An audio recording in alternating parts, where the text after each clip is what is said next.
Hi hello everyone welcome to Xylem SSC and RRB. അപ്പോൾ 2025 SSCയുടെ calendar under review ആണ്. എപ്പോഴായിരിക്കും calendar, എപ്പോഴായിരിക്കും exam തുടങ്ങിയിട്ടുള്ള ഒരുപാട് ആശങ്കകൾ നമുക്കുണ്ടായിരിക്കും. ഇപ്പൊ നോർത്ത് ഇന്ത്യൻ സൈഡിലെല്ലാം സർക്കുലേറ്റ് ചെയ്യുന്ന പല നോട്ടീസുകളും ഷോർട്ട് നോട്ടീസ് പ്രകാരം എന്തൊക്കെയാണ് അതിൽ കാര്യങ്ങൾ പറയുന്നത്, അതിൽ എത്രത്തോളം ജെനുവിനിറ്റി ഉണ്ട്, ഏതാണ് റിയൽ ഏതാണ് ഫേക്ക് തുടങ്ങിയിട്ടുള്ള കാര്യങ്ങൾ ഡിസ്കസ് ചെയ്യുന്ന ഒരു കംപ്ലീറ്റ് വീഡിയോ ആണിത്. ഇവിടെ നമ്മൾ ഡിസ്കസ് ചെയ്യാനായിട്ട് പോകുന്നത് എക്സാമിനേഷൻ പാറ്റേണിൽ ചേഞ്ചുകൾ ഉണ്ടായിരിക്കുമോ, അതെങ്ങനെയായിരിക്കും ചേഞ്ചുകൾ, ഇപ്പോൾ നിലവിൽ സർക്കുലേറ്റ് ചെയ്യുന്ന ഷോർട്ട് നോട്ടീസ് പ്രകാരം എന്തൊക്കെ ചേഞ്ചുകളാണ് അതിൽ പറയുന്നത്, എക്സാമിനേഷൻ ഡേറ്റ് എന്നായിരിക്കും, എത്രത്തോളം വാക്കൻസികൾ SSC CGL എക്സ്പെക്ട് ചെയ്യുന്നുണ്ട്, ഇത്തരം കാര്യങ്ങൾ നടക്കുന്ന വീഡിയോ ആണ്. സോ നമുക്ക് ഫസ്റ്റ് കാര്യത്തിലേക്ക് പോകാം. ഇതായിരുന്നു നോർത്ത് ഇന്ത്യൻ സൈഡിലൊക്കെ ഒരു സർക്കുലേറ്റ് ചെയ്യുന്ന നോട്ടീസ് എന്ന് പറയുന്നത്. ഇതിൽ എത്രത്തോളം ജെനുവിനിറ്റി ഉണ്ട് എന്നുള്ളത് നമുക്ക് നോക്കാം. SSC CGL കാര്യമാണ് പറയുന്നത്. Tier 1 എക്സാം, ഓക്കെ, Tier 1 എക്സാമിന് അവർ പറയുന്നത് 200 മാർക്കിൽ തന്നെയാണ് എക്സാം, ടോട്ടൽ 100 ക്വസ്റ്റ്യൻസ് ഇപ്പോഴുള്ള അതേപോലെ തന്നെ. പക്ഷെ നമ്പർ ഓഫ് ക്വസ്റ്റ്യൻസിൽ വ്യത്യാസം ഉണ്ട് എന്നാണ് പറയുന്നത്. മാത്തമാറ്റിക്സിന് 40 ക്വസ്റ്റ്യനും ഇംഗ്ലീഷിന് 40 ക്വസ്റ്റ്യൻസ്, റീസണിങ്ങിന് 10 ക്വസ്റ്റ്യൻസ്, GKക്ക് 10 ക്വസ്റ്റ്യൻസ്. ഈ ഒരു എക്സാമിനേഷൻ പാറ്റേൺ സാധ്യമാണ് എന്നാണ് അവർ പറയുന്നത്. പക്ഷെ ഇതിനുള്ള ചാൻസ് വളരെ കുറവാണ്. കാരണം SSC CGL Tier 1 പാറ്റേണിൽ ഇതുവരെ പ്രശ്നങ്ങളൊന്നുമില്ല. കാരണം 25 ക്വസ്റ്റ്യൻസ് വീതം QA, reasoning, English and GK. ആകെയുള്ള ഒരു പ്രശ്നം എന്ന് പറയുന്നത് Tier 1 ഡിഫിക്കൽട്ടി ലെവൽ കുറവാണ്. അതുകൊണ്ട് തന്നെ അത്തരം മാറ്റങ്ങൾ SSC കൊണ്ടുവരണം. ഡിഫിക്കൽട്ടി ലെവൽ കുറച്ച് കൂടിയിട്ടുള്ള ക്വസ്റ്റ്യൻസ് Tier 1 ഇൻക്ലൂഡ് ചെയ്യണമെന്നായിരുന്നു SSCയോടുള്ള റിക്വസ്റ്റ് ആയിട്ട് വെച്ചിരിക്കുന്നത്. സോ അത്തരത്തിലുള്ള ഒരു റീഫോം ആണ് നമ്മൾ എക്സ്പെക്ട് ചെയ്യുന്നതും. ഒരിക്കലും ഇത് വരാനായിട്ടുള്ള ഒരു ചാൻസ് നമുക്ക് ഇവിടെ കാണുന്നില്ല എന്ന് വേണം പറയാനായിട്ട്. ഓക്കെ, പിന്നെ Tier 2 കേസ് എടുക്കാം. Tier 2 പ്രകാരം എന്താണ് പറയുന്നത്? Tier 2 പറയുന്നത്, Tier 2 ടോട്ടൽ മാർക്കായിട്ട് അവർ പറയുന്നത് 500 മാർക്കാണ് ടോട്ടൽ പറയുന്നത്. ഇവിടെ മാത്സിന് 100 ക്വസ്റ്റ്യൻസും ഇംഗ്ലീഷിന് 100 ക്വസ്റ്റ്യൻസ്, GKയും റീസണിങ്ങും 25 ക്വസ്റ്റ്യൻസ് വീതമാണ്. സോ ഇവിടെ എന്താണെങ്കിൽ നമ്പർ ഓഫ് ക്വസ്റ്റ്യൻസ് കൂട്ടേണ്ടതായിട്ടുണ്ട്. മെയിൻസ് എക്സാം ആണ്, Tier 2 നമ്പർ ഓഫ് ക്വസ്റ്റ്യൻസ് കൂട്ടണം. കാരണം എന്താണെങ്കിൽ മുന്നുണ്ടായിരുന്നത് 45 ക്വസ്റ്റ്യൻസ് ഇംഗ്ലീഷ്, 30 ക്വസ്റ്റ്യൻസ് റീസണിങ്ങും, 30 ക്വസ്റ്റ്യൻസ് QAയും, 25 ക്വസ്റ്റ്യൻസ് GKയും ആയിരുന്നു. നമ്പർ ഓഫ് ക്വസ്റ്റ്യൻസ് കുറയുന്നത് കൊണ്ട് തന്നെ മെയിൻസ് എക്സാം ആണ് റാങ്ക് ഡിറ്റർമൈൻ ചെയ്യുന്നത്. അവിടെ നമ്പർ ഓഫ് ക്വസ്റ്റ്യൻസ് കുറയുമ്പോൾ റോങ് ക്വസ്റ്റ്യൻസ് ഏതെങ്കിലും വന്നു കഴിഞ്ഞാൽ അതുകൊണ്ട് അഡ്വാൻറ്റേജ് ഉണ്ടാവുന്നതും ഡിസഡ്വാൻറ്റേജ് ഉണ്ടാവുന്ന കുട്ടികൾ തമ്മിലുള്ള വളരെയധികം വ്യത്യാസമുണ്ട്. കാരണം സെലക്ഷൻ കിട്ടേണ്ട പലർക്കും കഴിഞ്ഞ CGL സെലക്ഷൻ കിട്ടാതെ പോയതും എഡ്ജിൽ നിൽക്കുന്ന പലരും ലിസ്റ്റിൽ ഉൾപ്പെട്ടതും ഈ ഒരു കാരണം കൊണ്ടാണ്. അതുകൊണ്ടാണ് മെയിൻസ് പോലുള്ള എക്സാമുകൾക്ക് സിംഗിൾ ഷിഫ്റ്റ് ആയിട്ട് നമ്പർ ഓഫ് ക്വസ്റ്റ്യൻസ് കൂട്ടിക്കൊണ്ടുള്ള ഒരു എക്സാമിനേഷൻ പാറ്റേൺ ആകണം എന്നുള്ള ഒരു റിക്വസ്റ്റ് SSCക്ക് മുമ്പാകെ നോർത്ത് ഇന്ത്യൻ സൈഡിലുള്ള ഒരുപാട് എഡ്യൂക്കേറ്റേഴ്സ് റിക്വസ്റ്റ് ആയിട്ട് വെച്ചതും. പക്ഷേ ഇവിടെ നമ്പർ ഓഫ് ക്വസ്റ്റ്യൻസ് കൂടിയിട്ടുണ്ടെങ്കിലും നമുക്ക് ഇതായിരിക്കും എക്സാക്ട് പാറ്റേൺ എന്ന് നമുക്ക് പറയാൻ പറ്റില്ല. പക്ഷേ പാറ്റേൺ, എക്സാമിനേഷൻ പാറ്റേണിൽ ഒരു ചേഞ്ച് ഉണ്ടെങ്കിൽ അതെന്തായാലും നമ്പർ ഓഫ് ക്വസ്റ്റ്യൻസ് കൂട്ടിക്കൊണ്ട് തന്നെയായിരിക്കും എന്ന് വേണം നമ്മൾ എക്സ്പെക്ട് ചെയ്യാനായിട്ട്. അത് എക്സാക്ട് ഇതാവണമെന്നില്ല, പക്ഷെ ഇതിനോട് യോജിച്ച ഒരു ചേഞ്ച് ആയിരിക്കും Tier 2 ഉണ്ടായിരിക്കുക എന്നുള്ളത് നമുക്ക് ഏകദേശം ഉറപ്പിക്കാം. പിന്നെ പറയുന്ന കാര്യം എന്ന് പറയുന്നത്, മുൻ വർഷങ്ങളിൽ, അതായത് കുറച്ച് വർഷങ്ങൾക്ക് മുമ്പ് SSCയുടെ പാറ്റേൺ എന്ന് പറയുന്നത് 3 ടിയറുകളിലായിട്ടായിരുന്നു എക്സാം നടന്നിരുന്നത്. ഈ 3 ടിയറുകളിലെ മൂന്നാമത്തെ ടിയർ എന്ന് പറയുന്നത് ഡിസ്ക്രിപ്റ്റീവ് പേപ്പർ ആയിരുന്നു. അപ്പൊ ഡിസ്ക്രിപ്റ്റീവ് പേപ്പറിന് മാർക്ക് ഇൻക്ലൂഡ് ചെയ്തുകൊണ്ടായിരുന്നു ഫൈനൽ റിസൾട്ട്. പക്ഷെ അതിൽ ഒരുപാട് കോൺട്രവേഴ്സികളെല്ലാം നിലനിന്നതുകൊണ്ട് മൂന്നാമത്തെ ടയർ ഒഴിവാക്കിക്കൊണ്ടാണ് പുതിയൊരു പാറ്റേണിലേക്ക് SSCയുടെ എക്സാംസ് സ്വിച്ച് ചെയ്തത്. സോ ഇവിടെ അവർ പറയുന്നത് ബാക്ക് ടു നോർമൽ, അതായത് ഡിസ്ക്രിപ്റ്റീവ് പേപ്പർ കൊണ്ടുവരും എന്നാണ് ഈ നോട്ടീസിൽ പറയുന്നത്. പക്ഷെ അതിനുള്ള സാധ്യതയും നമ്മൾ കുറവായിട്ട് തന്നെയാണ് കാണുന്നത്. കാരണം ഓൾറെഡി കോൺട്രവേഴ്സി നിലനിന്നിരുന്ന ഒരു സംഭവം ആ പാറ്റേണിൽ മാറ്റം വരുത്തിക്കൊണ്ട് ബാക്ക് ടു നോർമൽ ആയിട്ട് വീണ്ടും ഒരു പ്രശ്നത്തിലേക്കോ വിവാദത്തിലേക്കോ ആ എക്സാമിനേഷൻ കണ്ടക്ടിങ് ബോഡി പോകേണ്ട ഒരു ആവശ്യമില്ല എന്ന് തന്നെയാണ് നമുക്ക് പറയാനുള്ളത്. അതിൽ പറയുന്നത് അവർ 30 മാർക്കിന്റെ essay ആയിരിക്കും. ലെറ്റർ ആൻഡ് അപ്ലിക്കേഷൻ, ലെറ്റർ എഴുതുക അല്ലെങ്കിൽ അപ്ലിക്കേഷൻസ് അതുപോലെ തന്നെ അതിന് എല്ലാം കൂടെ 30 മാർക്കാണെന്നാണ് പറയുന്നത്. സോ കമ്പ്യൂട്ടർ നോളജ് ടെസ്റ്റ് ഉണ്ടായിരിക്കും. ഇവിടെ ടൈപ്പിംഗ് ടെസ്റ്റിന്റെ ഒരു കാര്യം പറയുന്നേ ഇല്ല. സോ അതുകൊണ്ട് തന്നെ ഇതിന്റെ ജെനുവിനിറ്റി നമുക്ക് വളരെ കുറവാണെന്ന് വേണം മനസ്സിലാക്കാനായിട്ട്. പക്ഷേ Tier 2 കേസ് എടുക്കുകയാണെങ്കിൽ നമുക്ക് നമ്പർ ഓഫ് ക്വസ്റ്റ്യൻസ് കൂടിക്കൊണ്ടുള്ള ഒരു എക്സാമിനേഷൻ പാറ്റേൺ എക്സ്പെക്ട് ചെയ്യുന്നതുകൊണ്ട് Tier 2 കേസിൽ കുറച്ച് ജെനുവിനിറ്റി ഉണ്ട് എന്ന് പറയാനും നമുക്ക് പ്രശ്നമില്ല എന്ന് വേണം മനസ്സിലാക്കാൻ. ഓക്കെ, സോ മറ്റൊരു കാര്യം എന്ന് പറയുന്നത്, യെസ്, ഇതാണ് അടുത്ത സർക്കുലേറ്റ് ചെയ്ത ഒരു നോട്ടീസ് എന്ന് പറയുന്നത്. ഇതിലെന്താണെങ്കിൽ എക്സാമിന്റെ കലണ്ടറും അതുപോലെ തന്നെ എക്സാമിനേഷന്റെ ഡേറ്റുമാണ് ഇതിൽ പറയുന്നത്. സോ ഇത് പ്രകാരം നമ്മളോട് പറയുന്നത് CGL ആപ്ലിക്കേഷൻ അല്ലെങ്കിൽ CGLന്റെ നോട്ടിഫിക്കേഷൻ റിലീസ് ചെയ്യുന്നത് ജൂൺ 1 ആയിരിക്കും എന്നാണ് പറയുന്നത്. സോ ഇതിലെ Tier 1 എക്സാം ജൂലൈ 5 മുതൽ 10 വരെ. അതുപോലെ Tier 2 എക്സാം ഇതാണ് നമ്മൾ ഫോക്കസ് ചെയ്യേണ്ടത്. അതായത് Tier 2 എക്സാം അല്ലെങ്കിൽ മെയിൻസ് എക്സാം ഒരു സിംഗിൾ ഷിഫ്റ്റിൽ നടത്തണമെന്നാണ് പറഞ്ഞിരുന്നത്. അതായത് റിക്വസ്റ്റ് SSC മുമ്പാകെ.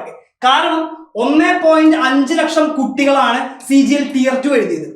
ഈ 1.5 ലക്ഷം ഉദ്യോഗാർത്ഥികൾ മൾട്ടിപ്പിൾ ഷിഫ്റ്റിലായിട്ട് എക്സാം എഴുതുമ്പോൾ റോങ് ക്വസ്റ്റ്യൻസ് വരുന്നത് കൊണ്ടും നോർമലൈസേഷനിലുള്ള മാരകമായിട്ടുള്ള വ്യത്യാസം വരുന്നതുകൊണ്ടും ഒരുപാട് പേർക്ക് സെലക്ഷൻ കിട്ടാതെ പോയിട്ടുണ്ട്. എഡ്ജിൽ നിൽക്കുന്നവർ സെലക്ഷൻ കിട്ടിയിട്ട് ലിസ്റ്റിൽ ഉൾപ്പെട്ടിട്ടുണ്ട്. അത് ഒഴിവാക്കാൻ വേണ്ടിയിട്ട് സിംഗിൾ ഷിഫ്റ്റിലായിരിക്കണം SSC മെയിൻസ് എക്സാം എന്നുള്ള ഒരു റിക്വസ്റ്റ് ആയിരുന്നു SSCക്ക് മുമ്പാകെ കൊടുത്തിട്ടുണ്ടായിരുന്നത്. പക്ഷെ ഇവിടെ പറയുന്നത് എന്താണ്? Tier 2 മെയിൻസ് എക്സാം അല്ലെങ്കിൽ Tier 2 എക്സാം ഓഗസ്റ്റ് 5 മുതൽ ഓഗസ്റ്റ് 8 വരെ 4 ദിവസങ്ങളിലായിട്ട് നടക്കുമെന്നാണ് പറയുന്നത്. പക്ഷെ അതുകൊണ്ട് തന്നെ ഈ ഒരു നോട്ടീസ് അത്ര ജെനുവിൻ അല്ല എന്ന് വേണം നമ്മൾ മനസ്സിലാക്കാനായിട്ട്. ഇങ്ങനെ പല നോട്ടീസുകളും നിങ്ങൾ കണ്ടിട്ടുണ്ടായിരിക്കും, പല വീഡിയോസും അല്ലെങ്കിൽ പല ഗ്രൂപ്പുകളിലും പല ഡിസ്കഷൻസും നടക്കുന്നുണ്ടായിരിക്കാം. പക്ഷെ നമ്മൾ മനസ്സിലാക്കേണ്ടത് മെയിൻസ് എക്സാം 3 ദിവസത്തിലധികമായിട്ടോ നടക്കാനുള്ള സാധ്യതകൾ വളരെ കുറവാണ്. സോ അതുകൊണ്ട് തന്നെ നമുക്ക് ഈ നോട്ടീസിലുള്ള ജെന്യുവിനിറ്റി വളരെ കുറവാണെന്ന് പറയാം. ഒക്ടോബർ 31 റിസൾട്ട് എന്ന് പറയുന്നത്. സോ ഇത് മെഗാ സ്പീഡ് മോഡ് എന്ന് പറയുന്നുണ്ടെങ്കിലും ഇവിടെ പറയുന്നുണ്ട് മെഗാ സ്പീഡ് മോഡാണ് എക്സാം എന്ന് പറയുന്നുണ്ട്. മെഗാ സ്പീഡ് മോഡാണെന്നുണ്ടെങ്കിൽ നമ്മൾ ആദ്യം ചെയ്യേണ്ട കാര്യം എന്ന് പറയുന്നത് മെയിൻസ് എക്സാം ഒരു സിംഗിൾ ഷിഫ്റ്റിൽ നടത്തുക എന്നുള്ളതാണ്. അത്രത്തോളം കാൻഡിഡേറ്റ്സിനെ ഉൾക്കൊള്ളാൻ പറ്റുന്ന ഇത്രയും വലിയൊരു എക്സാം കണ്ടക്ടിംഗ് ബോഡി, ഇത്രയും അധികം എന്താ പറയാ, നമുക്ക് CBT കമ്പ്യൂട്ടർ ബേസ്ഡ് ടെസ്റ്റ് നടത്താവുന്ന സെന്റേഴ്സ് ഉണ്ടായിട്ടും 1.5 ലക്ഷം ഉദ്യോഗാർത്ഥികളെ ഒരു ഷിഫ്റ്റിൽ മാത്രമായിട്ട് എക്സാം എഴുതാൻ സാധിക്കുന്നില്ല അല്ലെങ്കിൽ അങ്ങനെ ഉൾക്കൊള്ളാൻ സാധിക്കുന്നില്ല എന്ന് പറയുന്നത് തന്നെ ആ കണ്ടക്ടിംഗ് ബോഡിയുടെ വളരെ എന്താ പറയാ, നമുക്ക് ഒരു ഇറസ്പോൺസിബിൾ ആയിട്ടുള്ള അല്ലെങ്കിൽ അതൊരു സാറ്റിസ്ഫൈഡ് ആയിട്ടുള്ള ഒരു കാര്യമല്ല എന്ന് വേണം നമുക്ക് മനസ്സിലാക്കാനായിട്ട്. ഓക്കെ, മറ്റൊരു കാര്യം എന്ന് പറയുന്നത് വാക്കൻസി റിലേറ്റ് ചെയ്തിട്ടുള്ളതാണ്. ഇത് വളരെ ജെന്യുവൻ ആയിട്ടുള്ള ഒരു കാര്യമായിട്ടാണ് നമുക്ക് മനസ്സിലാക്കുന്നത്. കാരണം റൈറ്റ് ടു ഇൻഫർമേഷൻ RTI കൊടുത്തിട്ട് നോർത്ത് ഇന്ത്യൻ സൈഡിൽ സർക്കുലേറ്റ് ചെയ്യുന്ന ഒരു ഷോർട്ട് നോട്ടീസ് അല്ലെങ്കിൽ ആ ഒരു ഷീറ്റാണ് ഇതെന്ന് പറയുന്നത്. ഇത് പ്രകാരം പുതിയൊരു പോസ്റ്റ് വരുന്നുണ്ട്. ഓഫീസ് സൂപ്രണ്ടന്റ് എന്നാണ് പോസ്റ്റിന്റെ പേര്. ഇതിലെന്താ പറയുന്നത് എന്നുണ്ടെങ്കിൽ ഓഫീസ് സൂപ്രണ്ടന്റ് എന്ന് പറഞ്ഞാൽ ഇൻകം ടാക്സ് ഡിപ്പാർട്ട്മെന്റ്. അവിടെ ടാക്സ് അസിസ്റ്റന്റ് കഴിഞ്ഞാൽ അതിന്റെ പ്രൊമോഷൻ പോസ്റ്റാണ് സീനിയർ ടാക്സ് അസിസ്റ്റന്റ്. അത് കഴിഞ്ഞാൽ വരുന്ന പോസ്റ്റാണ് ഓഫീസ് സൂപ്രണ്ടന്റ് എന്ന് പറയുന്നത്. അതിനുശേഷമാണ് ഇൻകം ടാക്സ് ഇൻസ്പെക്ടർ വരുന്നത്. ആ ഓഫീസ് സൂപ്രണ്ടന്റ് എന്ന് പറയുന്ന പോസ്റ്റില് ഏകദേശം 6771 വേക്കൻസികളാണ് ഇപ്പോൾ റിപ്പോർട്ട് ചെയ്തിട്ടുള്ളത്. 6771 വേക്കൻസികൾ. ഈ വേക്കൻസികളിലേക്കും SSC CGL വഴി ലിസ്റ്റിൽ കയറുന്ന ഉദ്യോഗാർത്ഥികളെ കൊണ്ട് ഫില്ല് ചെയ്യും, അല്ലെങ്കിൽ ഈ വേക്കൻസികൾ CGL എക്സാം വഴി ഫില്ല് ചെയ്യുമെന്നാണ് ഇപ്പോൾ പറയുന്നത്. അതുകൊണ്ടാണ് പുതിയ പോസ്റ്റായിട്ട് ഓഫീസ് സൂപ്രണ്ടന്റ് കൂടെ നമ്മുടെ ഈ വരുന്ന CGL എക്സാമിന് ഉണ്ടായിരിക്കുമെന്ന് വേണം നമ്മൾ മനസ്സിലാക്കാനായിട്ട്. RTI കൊടുത്തിട്ട് കിട്ടിയിരിക്കുന്ന മറ്റൊരു നോട്ടീസാണ് ഇതെന്ന് പറയുന്നത്. ഓരോ ഡിപ്പാർട്ട്മെന്റ് അല്ലെങ്കിൽ ഓരോ പോസ്റ്റിനും എത്ര വേക്കൻസികൾ എന്നുള്ളതാണ് ഇതിൽ ഡിസ്കസ് ചെയ്യുന്നത്. ഇത് പ്രകാരം ASO in MA 100 വേക്കൻസീസ് ആണ്. അങ്ങനെ GST inspector, preventive officer, ITI, income tax inspector തുടങ്ങിയിട്ടുള്ള എല്ലാ പോസ്റ്റുകളുടെയും മെജോറിറ്റി ഓഫ് ദ പോസ്റ്റുകളുടെയും വേക്കൻസികൾ പറയുന്നുണ്ട്.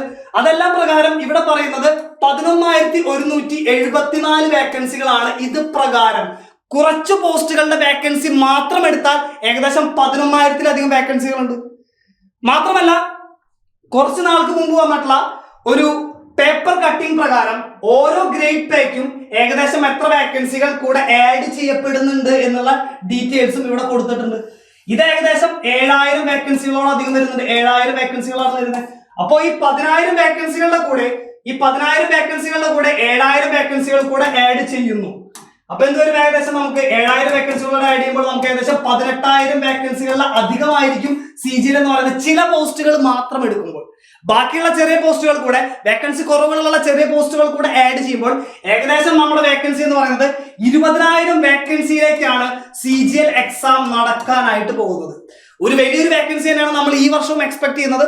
സോ അതാണ് നമ്മൾ ഈ കാര്യത്തിൽ നിന്ന് മനസ്സിലാക്കേണ്ട മറ്റൊന്നെന്ന് പറയുന്നത്. ഇതൊക്കെയായിരുന്നു നമ്മൾ റീഫോംസ് എക്സ്പെക്ട് ചെയ്തിരുന്നത്. TCS വെണ്ടർ ചേഞ്ച് ചെയ്യുന്നു, പാറ്റേൺ ചേഞ്ച് ചെയ്യുന്നു, എക്സാം ഡിലേ ആവുന്നു. ഇത്തരം മാറ്റങ്ങൾ തന്നെയാണ് നമ്മൾ ഈ വരുന്ന കലണ്ടർ പ്രകാരം SSC എക്സാമുകളിൽ ഉണ്ടാകുന്ന മാറ്റമെന്ന് നമ്മൾ വിശ്വസിക്കുന്നതും. സോ മറ്റൊരു കാര്യം എന്ന് പറയുന്നത് നമ്മൾ എന്ത് ചെയ്യണം, ഈ എക്സാമിനേഷൻ പാറ്റേൺ മാറിക്കഴിഞ്ഞാലും വെണ്ടർ ചേഞ്ച് ചെയ്താലും എന്തൊക്കെയാണ് നമ്മൾ ശ്രദ്ധിക്കേണ്ടത് തുടങ്ങിയിട്ടുള്ള കാര്യങ്ങളാണ്. നിങ്ങൾ മനസ്സിലാക്കേണ്ട കാര്യം എന്ന് പറയുന്നത് വെണ്ടർ ചേഞ്ചും എക്സാമിനേഷൻ പാറ്റേൺ ചേഞ്ചും നമുക്ക് മാത്രമല്ല ഈ എക്സാം എഴുതുന്ന എത്ര ലക്ഷം ഉദ്യോഗാർത്ഥികളുണ്ടോ അവരെ എല്ലാവരും ഒരേപോലെയാണ് ബാധിക്കുക. അതുകൊണ്ട് നമുക്ക് എല്ലാവർക്കും ഒരേപോലെ ബാധിക്കുന്നത് കൊണ്ട് തന്നെ നമുക്ക് ആദ്യം നമ്മുടെ മുമ്പിലുള്ളത് സിലബസ് ഫോക്കസ് ചെയ്ത് പഠിക്കുക എന്നുള്ളത് തന്നെയാണ്. എക്സാമിനേഷൻ പാറ്റേണിൽ ചേഞ്ച് വന്നാലും ഒഫീഷ്യൽ സിലബസിനെ സ്റ്റിക്ക് ഓൺ ചെയ്തുകൊണ്ട് തന്നെയായിരിക്കും ഈ എക്സാം നടക്കാനായിട്ട് പോകുന്നത്. സിലബസിൽ ഒരു മാറ്റം നമ്മൾ എക്സ്പെക്ട് ചെയ്യുന്നില്ല എന്ന് വേണം മനസ്സിലാക്കാൻ. മറ്റൊരു കാര്യം എന്ന് പറയുന്നത് പ്രീവിയസ് ഇയർ ക്വസ്റ്റ്യൻസ് പഠിക്കണം. ഞാൻ മുന്നും പറഞ്ഞിട്ടുണ്ട്, അല്ലെങ്കിൽ നമ്മൾ മുന്നും പറഞ്ഞിട്ടുണ്ട്, 5 വർഷത്തെ SSC എക്സാമുകളുടെ എല്ലാ എക്സാമുകളും SSC CGL CHSL MTS CPO തുടങ്ങിയിട്ടുള്ള എല്ലാ എക്സാമുകളുടെയും അവസാനത്തെ 5 വർഷത്തെ ക്വസ്റ്റ്യൻസ് എല്ലാം നമ്മൾ പക്കയായിട്ട് റിവൈസ് ചെയ്ത് പഠിച്ചിട്ടുണ്ടായിരിക്കണം. മറ്റൊരു കാര്യം എന്ന് പറയുന്നത് മോക്ക് ടെസ്റ്റ്. ഒരു കോമ്പറ്റേറ്റീവ് എക്സാമിന് ഏറ്റവും ഇമ്പോർട്ടൻ്റ് ആയിട്ടുള്ള കാര്യമാണ് മോക്ക് ടെസ്റ്റ് എന്ന് പറയുന്നത്. Mock is the key. അതുകൊണ്ട് തന്നെ ഒരു എക്സാമിന് പ്രിപ്പയർ ചെയ്യുമ്പോൾ സബ്ജക്ട് വൈസ് മോക്ക് ടെസ്റ്റുകളും അതായത് ചാപ്റ്റർ വൈസ് മോക്ക് ടെസ്റ്റുകളും ഫുൾ മോക്ക് ടെസ്റ്റുകളും എടുത്ത് ആ ടൈം മാനേജ്മെന്റ് സ്പീഡും നമ്മൾ പക്കയാക്കിയിട്ടുണ്ടായിരിക്കണം. ഒരുപാട് ഇക്വേഷൻസും ഒരുപാട് തിയറംസും അല്ലെങ്കിൽ ഒരുപാട് നമ്മൾ ബൈ ഹാർട്ട് പഠിച്ചു വെക്കേണ്ട റിസൾട്ടുകളും ഉണ്ട്. അതെല്ലാം നമ്മൾ റിവൈസ് ചെയ്തുകൊണ്ടിരിക്കണം. Revision is must. Revision must ആണ്. ഒരു കോമ്പറ്റേറ്റീവ് എക്സാമിന് പ്രിപ്പയർ ചെയ്യുമ്പോൾ റിവിഷൻ എന്ന് പറയുന്നത് വളരെ ഇമ്പോർട്ടൻ്റ് ആണെന്ന് വേണം നമ്മൾ മനസ്സിലാക്കാൻ. അപ്പൊ ഇത്തരം കാര്യങ്ങളാണ് നമ്മൾ ചെയ്യേണ്ടത്. ഇത്തരം കാര്യങ്ങളെ ഉൾപ്പെടുത്തിക്കൊണ്ട് തന്നെയാണ് സൈലം SSCയുടെ ഓഫ്ലൈൻ ഓൺലൈൻ ക്ലാസ്സുകൾ റൺ ചെയ്യുന്നത്. സോ അത് മനസ്സിലാക്കാൻ നമുക്ക് അതിനായിട്ടുള്ള ബാച്ചാണ് SSC CGL സെലക്ഷൻ ബാച്ച് എന്ന് പറയുന്നത്. 20,000 വേക്കൻസികൾ, ലക്ഷക്കണക്കിന് ആസ്പിറൻസ് ആണ് ഈ എക്സാമിന് വേണ്ടി രാപ്പകലില്ലാതെ പണിയെടുക്കുക മീൻസ് പഠിക്കുന്നത്. സോ അവരോട് കോമ്പറ്റ് ചെയ്യണമെങ്കിൽ എന്ത് പഠിക്കണമെന്ന് അറിയണം, എങ്ങനെ പഠിക്കണമെന്ന് അറിയണം, എവിടെ നിന്ന് പഠിക്കണമെന്ന് അറിയണം.